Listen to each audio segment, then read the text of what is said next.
আসসালামু আলাইকুম। আমার আজকের রেসিপি হচ্ছে ভীষণ মজার কলিজা ঠান্ডা করা দোকানের মতো পারফেক্ট স্বাদের আইসক্রিম।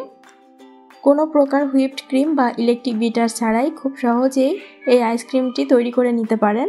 এই প্রচণ্ড গরমে এরকম ঠান্ডা ঠান্ডা আইসক্রিম বানিয়ে একবার খেলে এর স্বাদ ভুলতে পারবেন না, এতটাই মজার।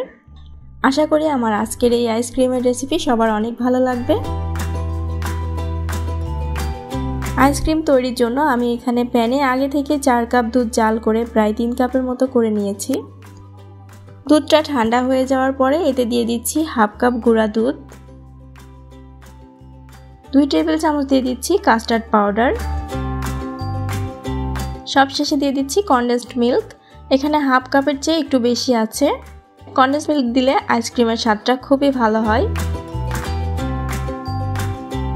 এখন সব কিছুকে ভালোভাবে নেড়েচেড়ে মিশিয়ে নেব। অনবরত নেড়েচেড়ে জাল করব। জাল করার সময় চারপাশ থেকে ভালোভাবে ছাড়িয়ে দিতে হবে আর খেয়াল রাখতে হবে যেন নিচ থেকে লেগে না যায়।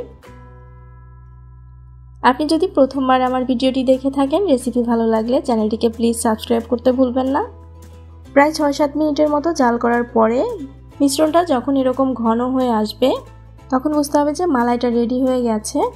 আর এটা দেখতে যতটা ক্রিমি, খেতে ততটাই মজার। এখন আমি নামিয়ে নিচ্ছি আর মালাইটাকে সম্পূর্ণ ঠান্ডা করে নেব। সম্পূর্ণ ঠান্ডা হওয়ার পরে দেখুন আরও অনেকটা ঘন হয়ে গেছে। এখন আমি মালাইটাকে একটা ব্লেন্ডিং জারে নিয়ে নিচ্ছি। 4-5 মিনিটের মতো সময় ধরে এটাকে ব্লেন্ড করে নেব। প্রথমে 2 মিনিটের মতো ব্লেন্ড করার পরে মালাইটা অনেকটা পাতলা হয়ে যাবে। এ পর্যায়ে আরও 2 টেবিল চামচের মতো গুঁড়া দুধ অ্যাড করে দেব, এতে করে মালাইটা কিছুটা ঘন হয়ে যাবে।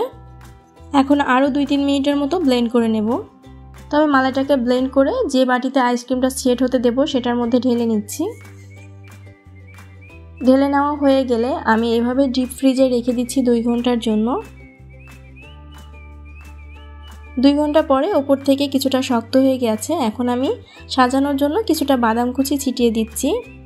প্রথমে বাদামটা দিলে মালাইয়ের মধ্যে চলে যেত, তখন দেখতে ভালো লাগতো না, তাই আমি কিছুটা শক্ত হয়ে যাওয়ার পরে বাদাম কুচিগুলো দিয়ে দিচ্ছি। এখন ঢাকনা দিয়ে ঢেকে আমি ওভারনাইট ফ্রিজে রেখে দেব। সারা রাত ফ্রিজে রাখার পরে এখন আমি আইসক্রিমটাকে বের করে নিয়েছি। আর দেখুন মাশাআল্লাহ কতটা সুন্দর হয়ে জমে গেছে।